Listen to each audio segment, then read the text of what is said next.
Do you have ideas? Previous lecture में क्या खत्म किया? अभी अभी अभी अभी क्या पढ़ाया आपको हमने? अच्छा,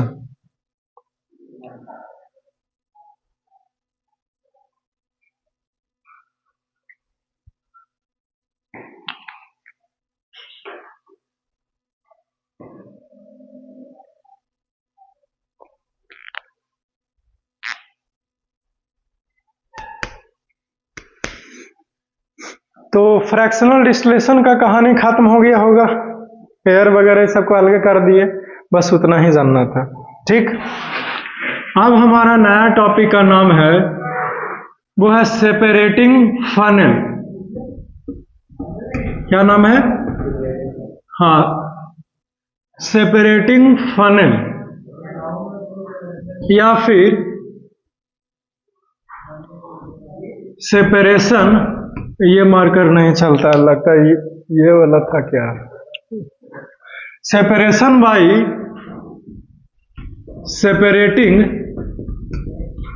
फनेल। सेपरेशन होगा, लेकिन किसके द्वारा होगा? सेपरेटिंग फनेल के द्वारा होगा सेपरेशन, समझे?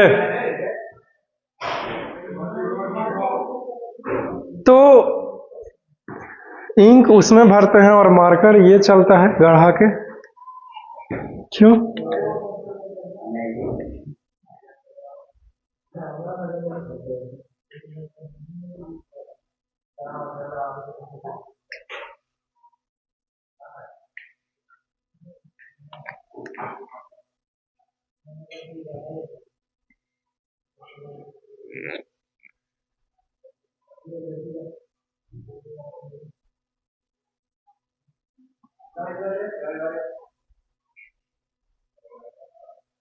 सबसे पहले ये जानो,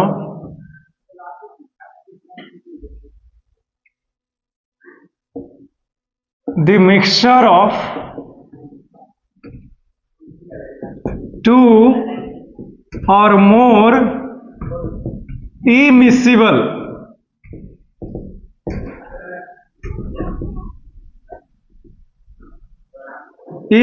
liquids can be separated by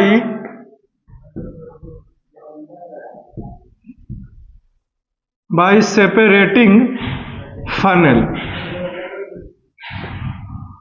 तो दो लिक्विड या फिर दो लिक्विड के अधिक का मिश्रण को हम लोग अलग कर सकते हैं। कैसे? तो सेपरेटिंग फनेल के मदद से।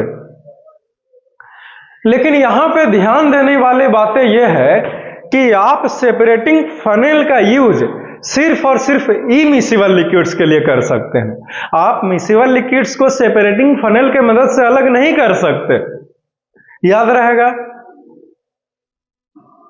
केमिस्ट्री लैब में जाना और जा करके देखना सेपरेटिंग फनेल, ठीक है। कुछ चीजें हैं कि सेपरेटिंग पहले ही लिख ही दिया हूं कि इमिसिबल लिक्विड्स को अलग करता है ये सेपरेटिंग फनेल, तो अब अलग से तो लिखाने की जरूरत भी नहीं है कि इमिसिबल लिक्विड्स के लिए उपयोग होता है सेपरेटिंग फनेल। अलग से लिखाने की जरूरत नहीं, क्योंकि डिफिनीशन में ही क्लियर है। ठीक है जी। अब लिखिए कि separation of mixture of kerosene oil, kerosene and water. तो केरोसिन भी ऑयल है कि नहीं? हम तो जगह बचाने के चक्कर में नहीं लिखे। तो सेपरेटिंग फनेल के मदद से इसको सेपरेट करेंगे तो लिखेंगे कि द मिक्सचर ऑफ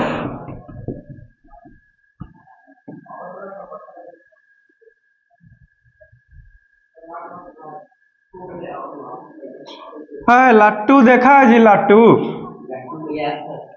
वैसा ही है, सेपरेटिंग फनेल वैसा ही होता है। ठीक है। क्या कुप्पी कुप्पी लगा रखा है? ये तेजा तेजा क्या है?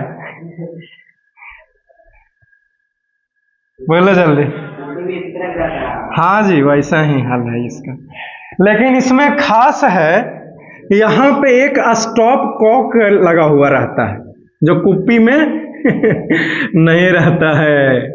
केरोसिन खरीदा गया था जी टेलर साहब इनसे। नहीं, पहले के जमाने में एक डीलर साहब बोलते हैं उसको, जो गांव में देता था पहले एकदम। क्या बोलते हैं? पीडीएसपी डिपार्टमेंट का आदमी है? पता नहीं, हम तो इसके बारे में जानते भी नहीं हैं। तो इसको जानते हैं, इसको स्टॉप कॉक बोलते हैं। ये सेपरेटिंग फनल में होता है लेकिन कुप्पी में नहीं होता है। इसका काम क्या है? ऊपर से जो कोई भी लिक्विड नीचे की ओर गिर रहा होगा, उस लिक्विड को कंट्रोल को आप इसको घुमा, नल देखे हैं जी, नल का काम ये करता है। ठीक है, लिक्विड को गिरने दीजिएगा तेजी से या धीरे धीरे, ये इसको घुमा करके आप आगे पीछे कर सकते हैं। इसका थोड़ा सा ये और बड़ा रहता है, उतना भी छोटा नहीं रहता है कि नहीं, कुछ इस तरीके से रहता है ये। ठीक है, हमने इस सेपरेटिंग फनल को पहले सीधा किया इसे और फिर डाल दिया। किसको डाला? मिक्सचर को। किसका मिक्सचर था? केरोसिन और वाटर को। ठीक, मिक्सचर इसमें डाले हैं। हम जानते हैं कि केरोसिन का डेंसिटी कम है और वाटर का डेंसिटी ज्यादा है, इसीलिए वाटर जो है वो नीचे रहेगा और केरोसिन जो है ऊपर रहेगा। समझे क्यों? क्योंकि पानी का डेंसिटी से किसी वस्तु का डेंसिटी कम है तो पानी पर तैरेगा, जहाज की तरह भागेगा, है कि नहीं? तो केरोसिन ऊपर ऊपर बनाएंगे, है कि नहीं जी?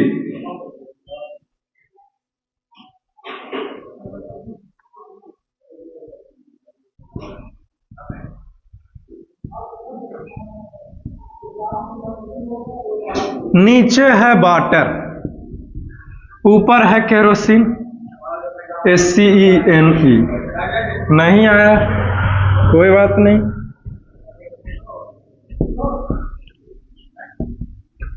अब आ गया, केरोसिन है ये। ठीक, तो हम एक बढ़िया सा लाइन देते हैं ताकि इसको बॉर्डर करे, समझे? जब हम दो इमिसिबल लिक्विड्स को आपस में मिलाएंगे तो वो मिलेगा नहीं, क्योंकि वो इमिसिबल लिक्विड्स है। लेकिन डेंसिटी के हिसाब से जिसका डेंसिटी ज्यादा है वो नीचे रहेगा, जिसका डेंसिटी कम है वो ऊपर रहेगा, यानी कि लेयर बनाएगा। क्या बनाएगा? लेयर। आपके पास अगर इस एक्सपेरिमेंट को करने के लिए केरोसिन ऑयल नहीं है तो आप तेल भी ले सकते हो, सरसों का भी तेल ले सकते हो या फिर नॉर्मल तेल भी ले सकते हो, वो भी ऊपर ही रहेगा पानी का, समझे? क्योंकि ऑयल का डेंसिटी पानी का डेंसिटी से कम होता है। ठीक है, ऊपर ऑयल नीचे वाटर। लेकिन पहले तो आपने डाला मिक्सर ना, तो ये सब मिला हुआ रहेगा, इसमें डाल करके कुछ समय के लिए छोड़ देना है।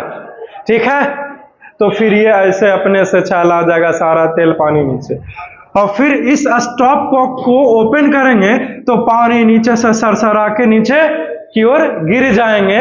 और फिर जब ये केरोसिन जो है वो धीरे धीरे नीचे नीचे यहां पे आएगा, उसके बाद क्या होगा? स्कूटिया आगे नहीं बढ़ता है, फिर धीरे धीरे नीचे नीचे आएगा तो फिर क्या होगा? केरोसिन यहाँ पे सटेगा। तो फिर जब पानी पूरा चल जाएगा तो इस स्टॉप कॉक को बंद कर देंगे, इसमें केरोसिन रहेगा। अब फिर उसके बाद केरोसिन को भी निकाल के अलग कर लेंगे। तो इस तरह से हमने दो इमिसिबल लिक्विड्स को, मिश्रण को अलग कर डाला। ठीक है, ये खत्म होता है। ठीक,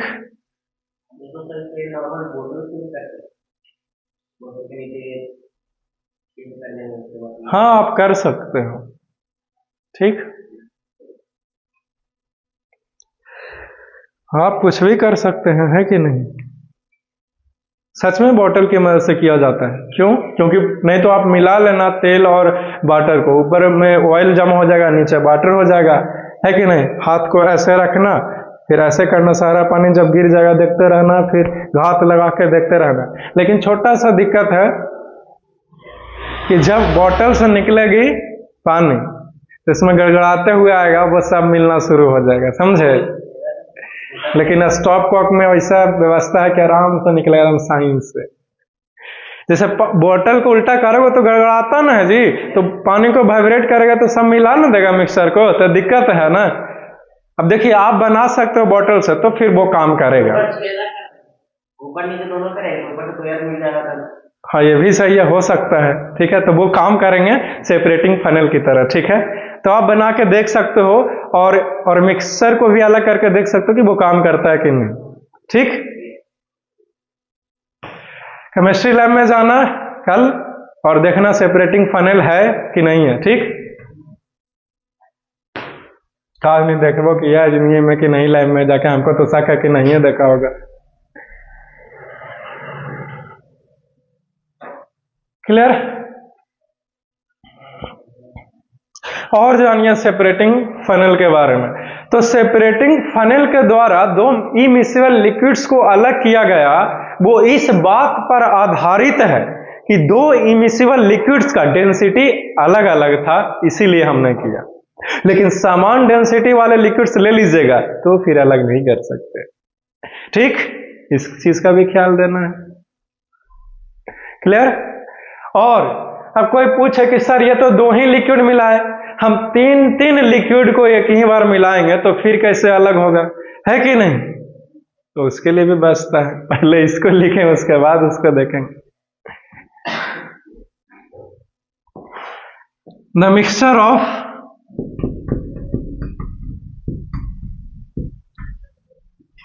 kerosene and water can be separated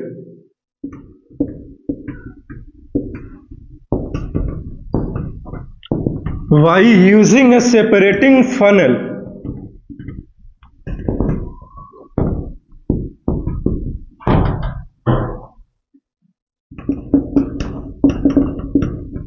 Since kerosene having less density than water, so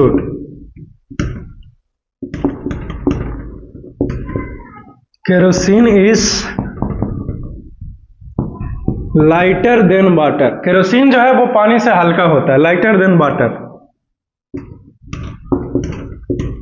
so it forms the first layer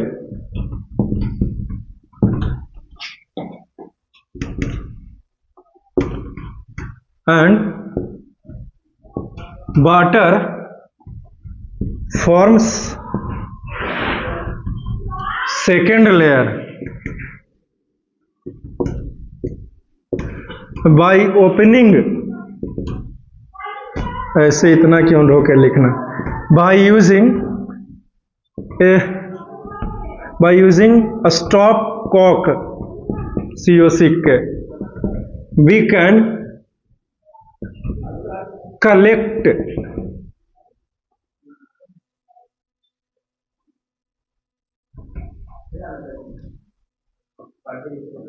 we can collect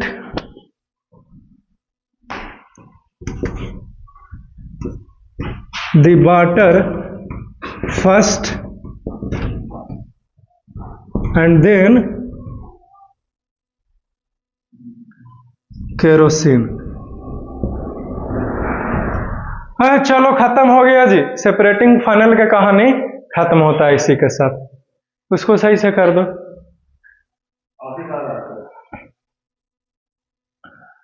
ठीक है, अब समय आ गया है कि ये तो दो लिक्विड का कहानी था।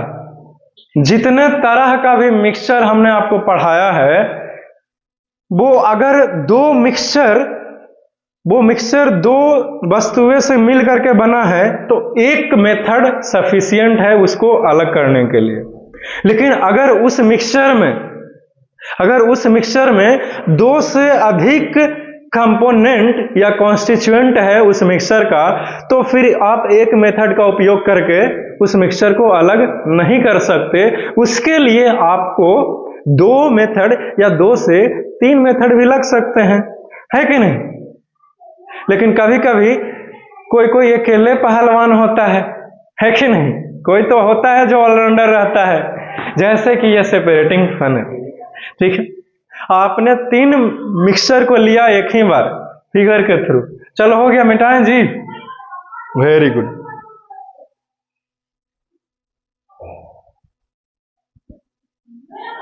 तो उन तीनों मिक्सचर्स को कैसे अलग करेंगे? तो मैं मिक्सचर लेने वाला हूं बेंजीन का और केरोसिन का, नहीं मरकरी लेने वाला हूं, बेंजीन और वाटर का मिक्सचर लेने वाला हूं। ये तीनों जो है वो इमिसिबल लिक्विड्स है। क्या है?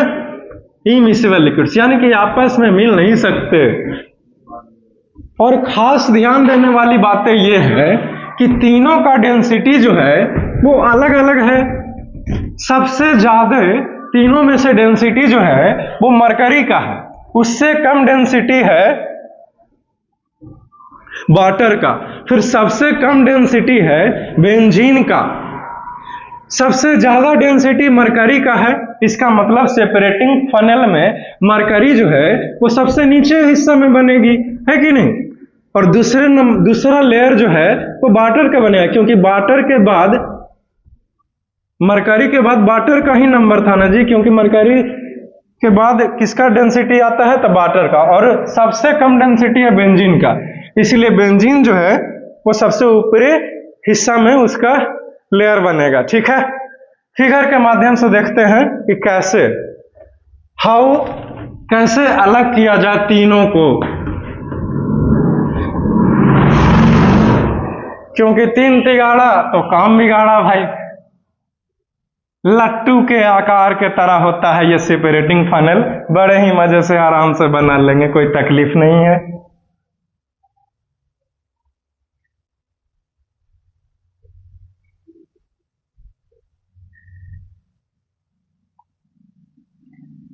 मुस्कुराओ मगर इशारा मत करना, है कि नहीं? किसी घर के लड़के को आवारा मत करना, हमने भी सुन लिया, है कि नहीं? मजाक को मोहब्बत बनते देर नहीं लगती, सुनो ये मजाक दोबारा मत करना।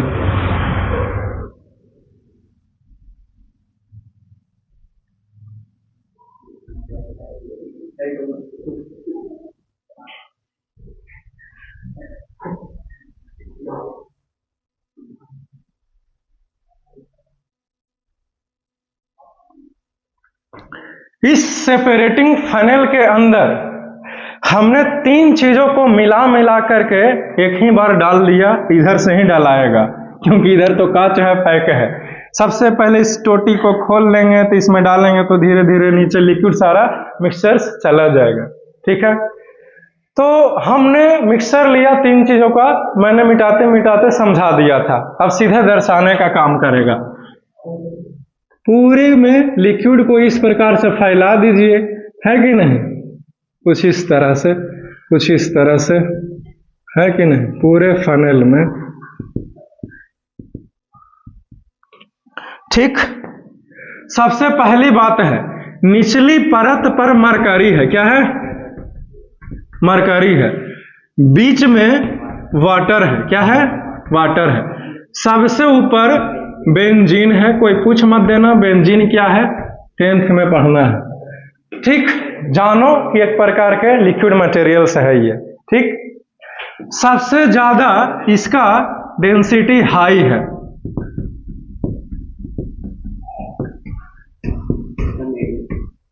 नॉर्मल डेंसिटी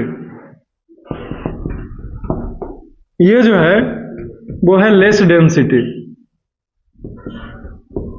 ठीक है, अभी ध्यान देने वाली बातें हैं। इस सेक्शन को हम लोग 3 पार्ट में डिवाइड करेंगे। ठीक, एक ये थोड़ा सा मोटा मोटा लकीर से दिखाएंगे भाई।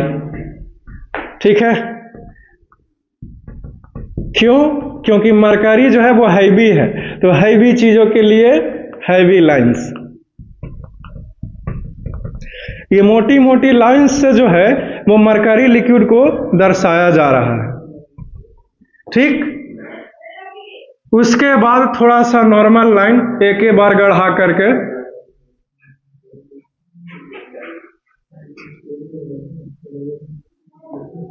इस वाटर को दर्शाया जाए।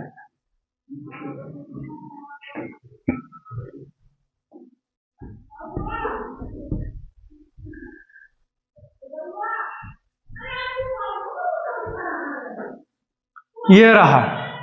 आप स्पष्ट लाइन के थिकनेस से पता लगा सकते हैं कि मरकरी कहाँ है और वाटर कहाँ और बेंजीन कहाँ।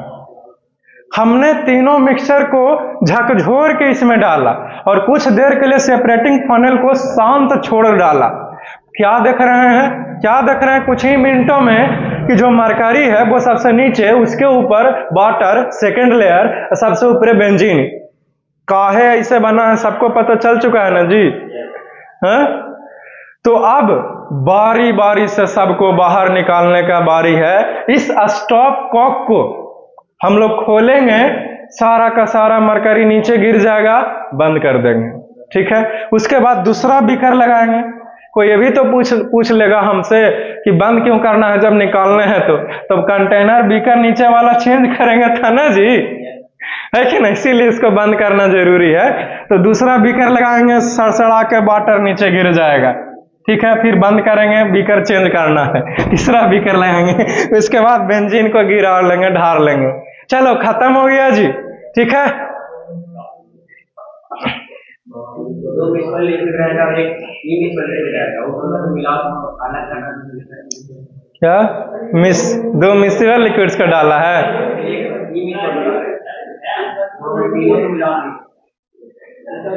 दो मिक्सिबल लिक्विड्स को लिया और दो इमिसिबल लिक्विड्स को लिया है, चारों को मिलाया है। कौन है ये लोग जो इतना सोचते हैं और पूछते हैं? एनीवेज, सबसे पहले तो इमिसिबल लिक्विड्स बाहर निकल जाएंगे, दोनों को दोनों, है कि नहीं? तो इमिसिबल लिक्विड्स को, दो इमिसिबल लिक्विड्स डाल दिया इसमें, और फिर से दो मिसिबल लिक्विड्स, यानी कि दो मिक्सचर दोनों को मिला करके फिर एक मिक्सचर्स किया है, यानी कि 4 कंपोनेंट है एक मिक्सचर के। तो सबसे पहले तो भैया इमिसिबल लिक्विड्स पहले निकल जाएगा, मिसिबल लिक्विड्स इसी में रहेंगे। तो इमिसिबल लिक्विड्स को निकाल लिया हमने, ठीक, एक बीकर में। फिर दूसरा बीकर में मिसिबल लिक्विड्स को हमने किया है, ठीक। उसके बाद फ्रैक्शनल डिस्टिलेशन से मिसिबल लिक्विड्स को अलग करेंगे, ठीक है। और फिर सेपरेटिंग फनल से दो इमिसिबल लिक्विड्स को अलग करेंगे। जब अलग ही करना था तो मिलाया क्यों? है? अब क्लियर है? इसी के साथ आपका यह चैप्टर खत्म होता है। इस चैप्टर में से कहीं से भी कुछ भी पूछना है तो पूछ लेगा। चैप्टर खत्म हो गया। अरे तेरी तुमको फिजिक्स से पूछना है, अपना तमन्ना शांत कर लो पूछ के।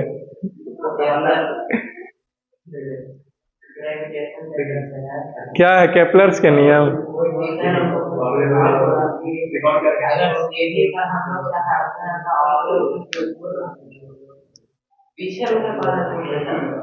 है ये सब क्वेश्चन हमको समझ में नहीं आता है।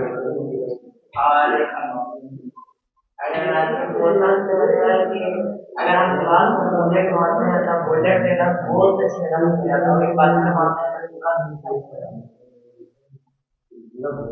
क्योंकि बुलेट का वेलोसिटी बहुत ही ज्यादा होता है, समझे?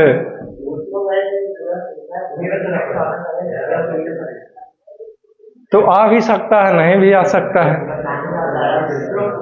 क्योंकि वेलोसिटी ज्यादा है। अगर पार हो गया तो वेलोसिटी ज्यादा है, ठीक, ठीक है। और कुछ ही था, आगे की ओर काहे झुकते हैं?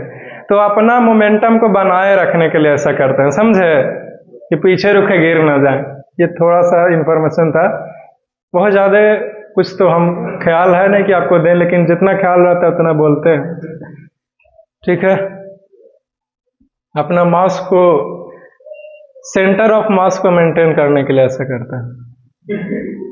तुम बोलो। जब कोई ऑब्जेक्ट मतलब कांट निकालता तो वाइब्रेट कैसे, ये तो पढ़ाए हुए हैं। उसका माने कि कुछ थोड़ा सा इधर उधर सा था बोले। गलती कहाँ बोले जाइए हंसा, गलती बोले जाइए हंसा। पता ना वाले रिकॉर्ड इसका गाली रिकॉर्ड कर ला,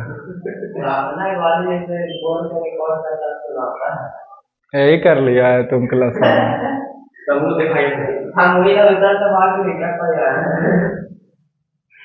अच्छा डिस्टर्ब कर रहा था ये दोनों। क्या था क्वेश्चन?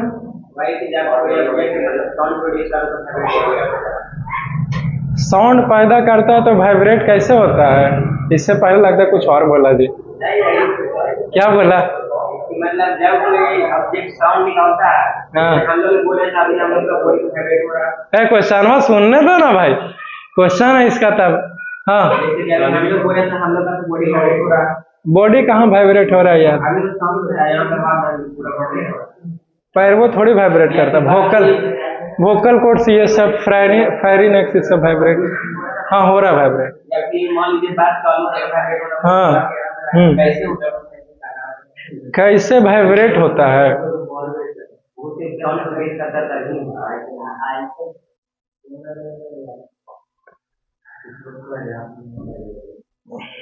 साउंड पैदा होता है तो वाइब्रेशन क्यों होता है? वाइब्रेटिंग बॉडी के द्वारा साउंड पैदा होता है, वो तो ठीक है, ये सवाल सही है, लेकिन इसका सवाल उल्टा है कि साउंड पैदा होगा तो वाइब्रेशंस क्यों होंगे? समझे?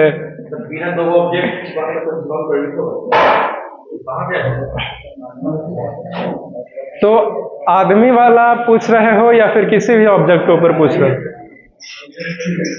साउंड पैदा होगा तो वाइब्रेशंस क्यों होगा? क्योंकि बिना वाइब्रेशंस के साउंड पैदा नहीं हो सकता, इसीलिए वाइब्रेशंस होना है। साउंड का उत्पत्ति ही हुआ है वाइब्रेशन से, ठीक है। तो sound is produced by vibrating body, vibrations होगी तो साउंड उत्पन्न होगा, ठीक है। वाइब्रेशंस क्यों होता है? क्योंकि साउंड प्रोडक्शन होगा तो वाइब्रेशंस होगा, ये नियम है, ये लॉज है, ठीक। और नियम और लॉज जो है वो साइंटिफिक रिसर्च के ऊपर बेस्ड होता है, ठीक है। उसका सब कुछ सबूत होता है ठोस, ऐसे ही नहीं बोला जाता है। एकदम शांत लेबोरेटरी में, लैब में जब ट्यूनिंग फोर्क को हिट किया गया ऐसे, तो टन से ऐसे आवाज लगातार चला जाता है ना, तो पाया गया कि साउंड पैदा हुआ, तो उससे साउंड पैदा होने से पहले वाइब्रेशंस होता है। तो ये नियम है, ये लॉज है, ठीक। और फिजिक्स क्या है? तो फिजिक्स जो है वो इस नेचुरल फेनोमेना, घटना को होने के पीछे कारण बताता है, और उसको लॉज और नियम कानून को बताता है कि भैया ये नियम है, देखो ऐसे हो रहा है, इसके पीछे का ये नियम ही था कि ऐसे होगा तो ऐसे, ठीक है। और कुछ हाँ, किसी को कुछ नहीं पूछना जी is matter around us pure में। चलो अगला हेडिंग बनाओ एटम्स एंड मॉलिक्यूल्स।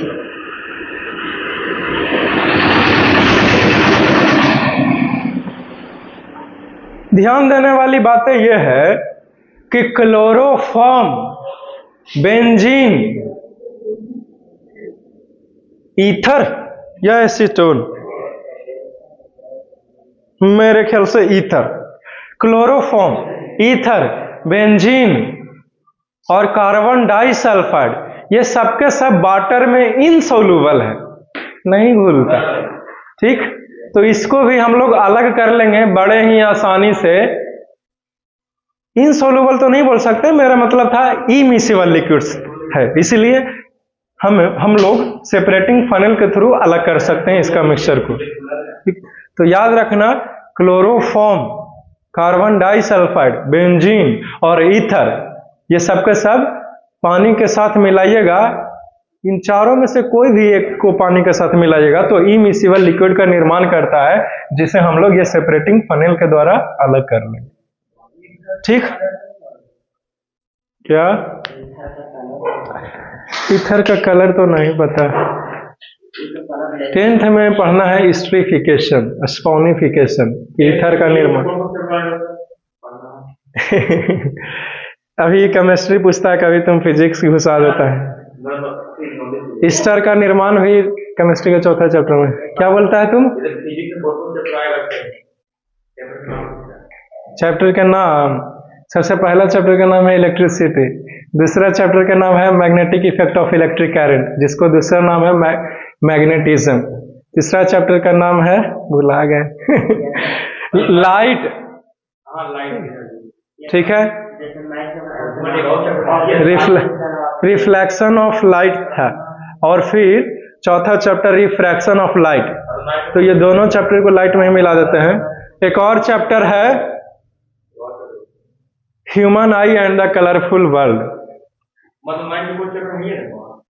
नहीं, 9 का चैप्टर मैट्रिक के बोर्ड एग्जाम सीबीएसई में कोई काम नहीं देने वाला। ठीक है, लेकिन ये आपको आईआईटी, जेई, नीट वगैरह इस सब एग्जाम को क्रैक करने के लिए, या फिर कॉम्पिटिटिव एग्जाम को जब तैयारी करते हो, यहाँ तक यूपीएससी भी, तो सब ये सब पढ़ना है, ऑलराउंडर बनना पड़ता है।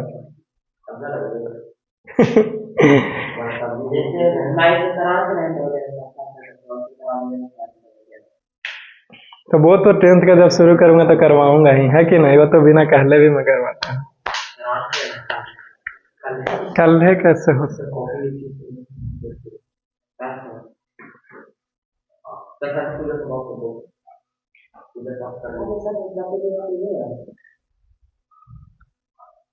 नहीं, मूर्ति वगैरह सब नहीं बैठा।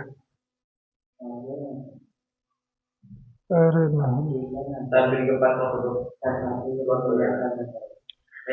वो तो मन में बैठा ही के रखते हैं माँ सरस्वती को।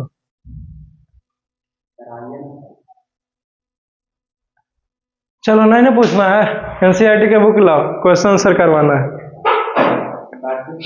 म्यूजिक गाना बंद कर दो जी, इरिटेशन होता है, अभी पढ़ाई के काम कर रहे हैं।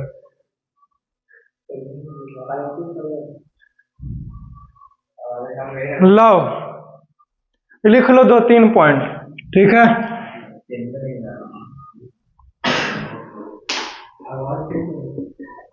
we can separate, वैसे मत कीजिए, समझ में नहीं आ रहा है। The mixture of water, comma, mercury and benzene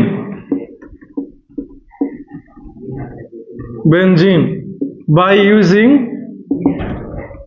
a separating funnel। ठीक है, तो सेपरेटिंग फनेल की मदद से ये कर सकते हैं। ठीक है, please note that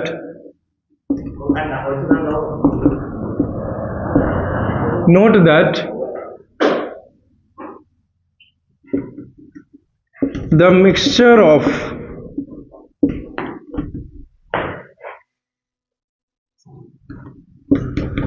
chloroform, carbon disulphide,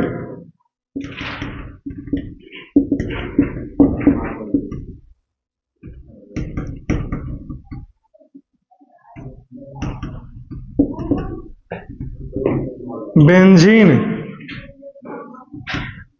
and ether are formed immiscible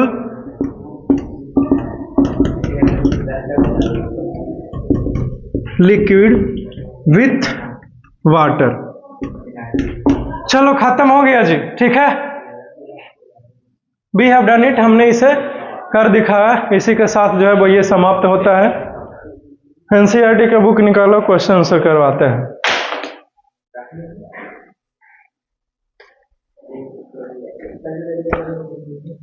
चलो, हो गया, तो पहले इसको मिटार के कहानी खत्म कर दें।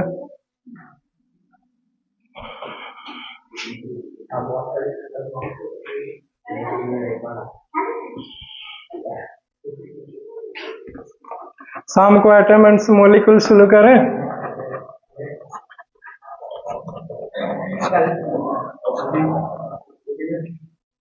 यहाँ पे बजा रहा है, नहीं सर, यहाँ से बजाइए मत, डिस्टर्ब हो रहे हैं। समझ में आया तुमको? क्योंकि अभी पढ़ाई के काम में लगे हुए।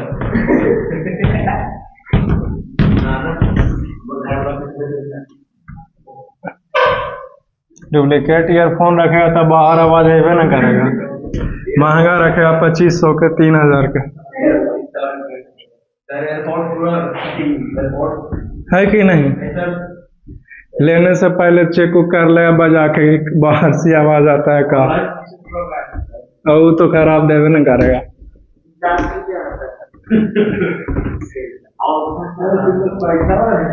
उतना में तो नहीं आता है। सामान रखो तो महंगा, न तो रखबे न करो, है कि नहीं? क्या टेस्ट? आईफोन तुम रख ले देंगे हमें, हैं? बोलो, आईफोन तुम रख ले और दे हमें। तुमको तो देखे तो फोटो भी ऐसे करके खिंचैले था। आधा फोन आधा तुम दिख रहा था, डमी फोन था।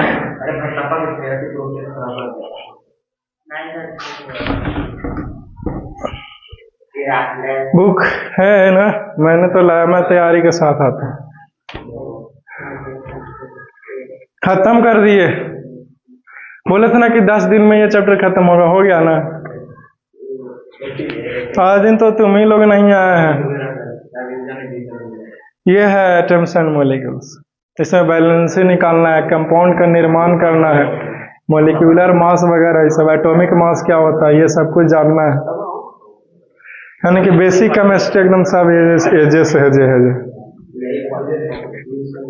हाँ, इसी चैप्टर से है सब कुछ। इस चैप्टर को ना पढ़ा था जिंदगी में कुछ नहीं किया। What is meant by a substance? अरे तेरी है, सब्सटेंस का डेफिनेशन क्या दें भाई? प्योर सब्सटेंस को तो समझे हैं। चलो बताओ,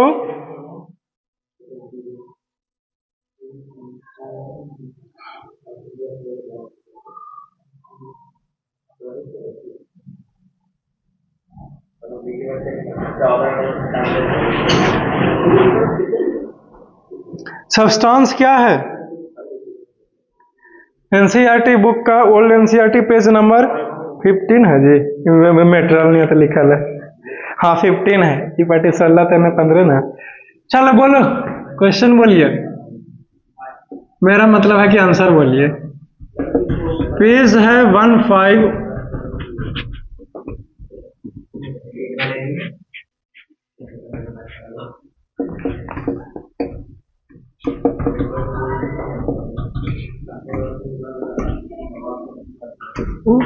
What do you mean by? What is meant by a substance?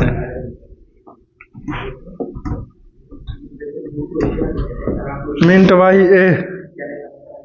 a substance.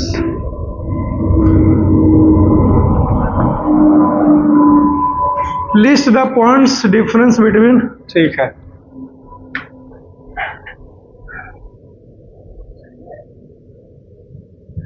Substance क्या है भाई?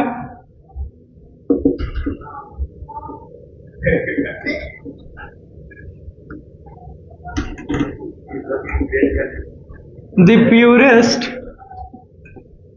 form of matter that cannot be separated into its constituent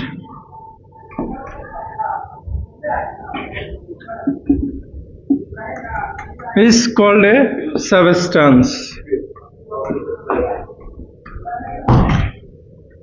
or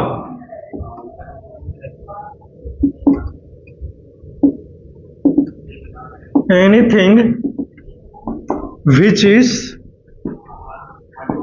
made up of only one kind of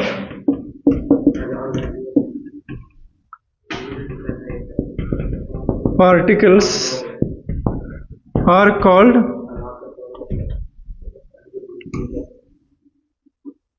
substance.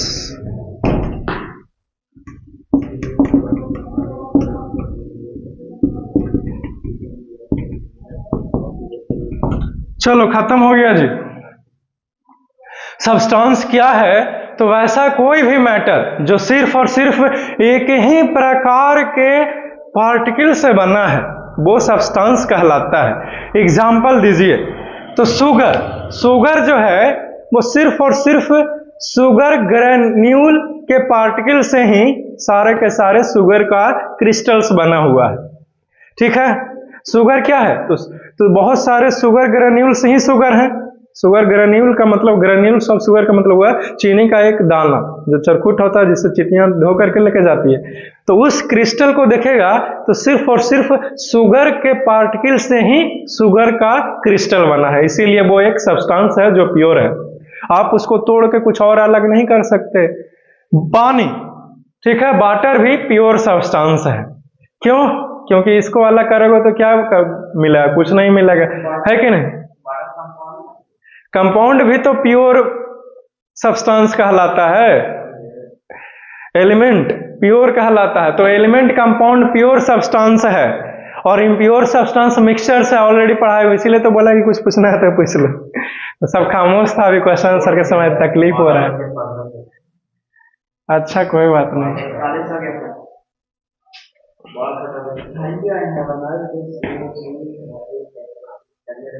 एक और question था इस page पर, फिर खत्म हो जाता है ये पेज का क्वेश्चन।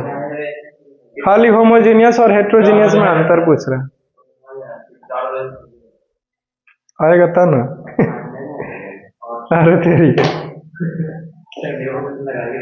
के वो क्वेश्चन है भाई? इस पर 2 क्वेश्चन था।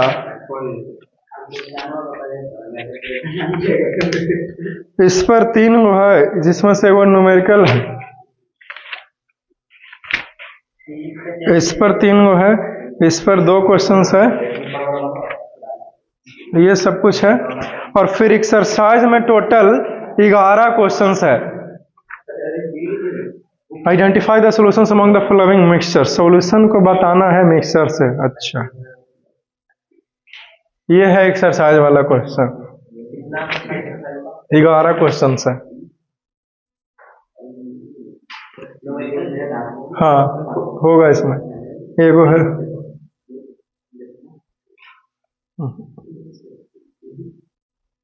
भाट mass of participated would be written. हाँ है न्यूमेरिकल। भाट सी ऑब्जर्व है, ये है वही मास एब्सोल्यूट बटा मास ऑफ सॉल्यूशन गुना 100, और क्या होगा? ठीक। चलो इस चैप्टर में separation of components of air.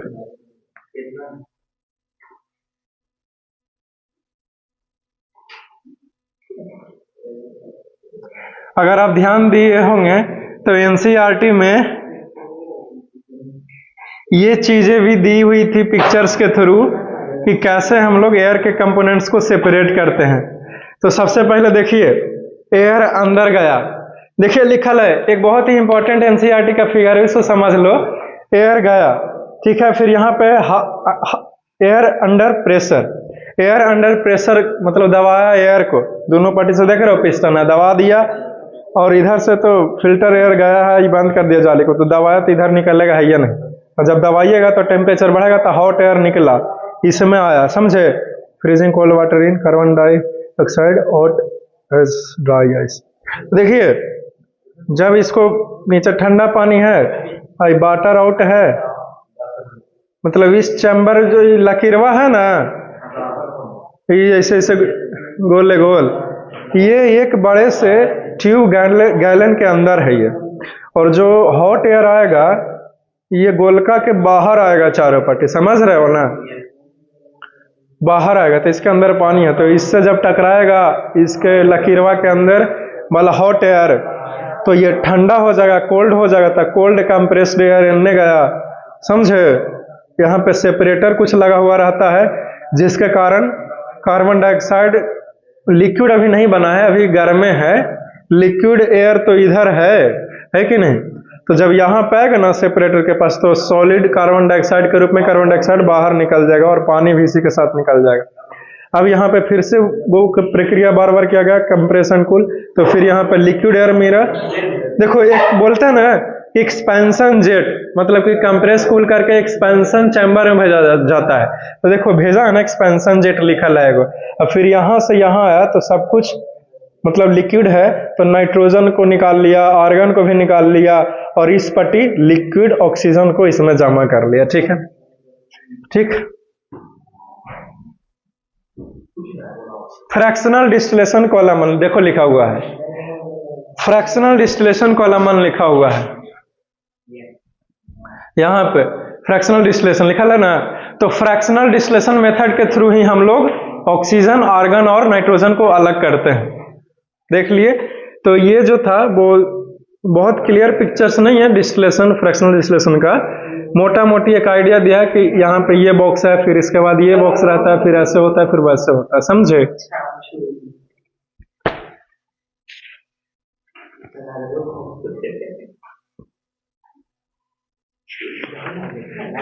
चलो खड़ा होकर के कौन पूरा बोल देगा।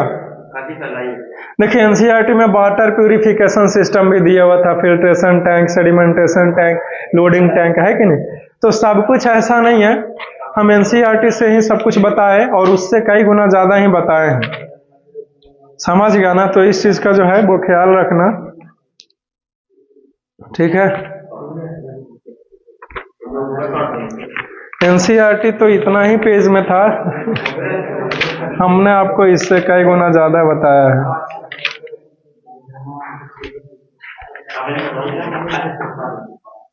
ये देखो सेपरेटिंग फनेल दिया हुआ है एनसीईआरटी में, है ना फिगर, ये लिखा हुआ है सेपरेटिंग फनेल। इमिसिबल लिक्विड्स का भी अलग करने के लिए होता है, पेज नंबर 20 पर है ओल्ड एनसीईआरटी बुक, ठीक। सब कुछ दिया था। देखो डिस्टिलेशन मेथड के द्वारा दिया था, ये पर फ्रैक्शनल डिस्टिलेशन है। ये देखो फ्रैक्शनल डिस्टिलेशन है, नीचे ऊपर है ना वो, देखो ये लगल है ना, गोल गोल है ना, और इसी के जैसा ये पट्टी भी है ना। तो ये डिस्टिलेशन के फिगर दे एनसीईआरटी में, ऊपर कुछ नहीं ना, डायरेक्ट थर्मामीटर ना है डिस्टिलेशन फ्लास्क के ऊपर, और यहाँ पे एक फ्रैक्शनेटिंग कॉलमन भी दिया हुआ है, क्योंकि ये फ्रैक्शनल डिस्टिलेशन सब। अब दुख दिन, अब दुख भरे दिन बीतो रे भैया, अब सुख आयो रे। देखो ना कैसे कहीं लेखा नहीं, कुछ बातें नहीं चल रहा, क्या हो रहा ना हो रहा। है दिन है खिराते हैं जी।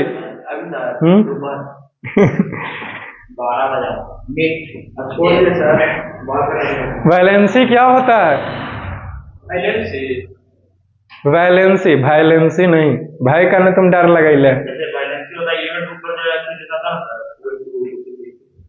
गलत जवाब, ताकि बात था इलेक्ट्रॉनिक कॉन्फ़िगरेशन पूछ रहे हैं।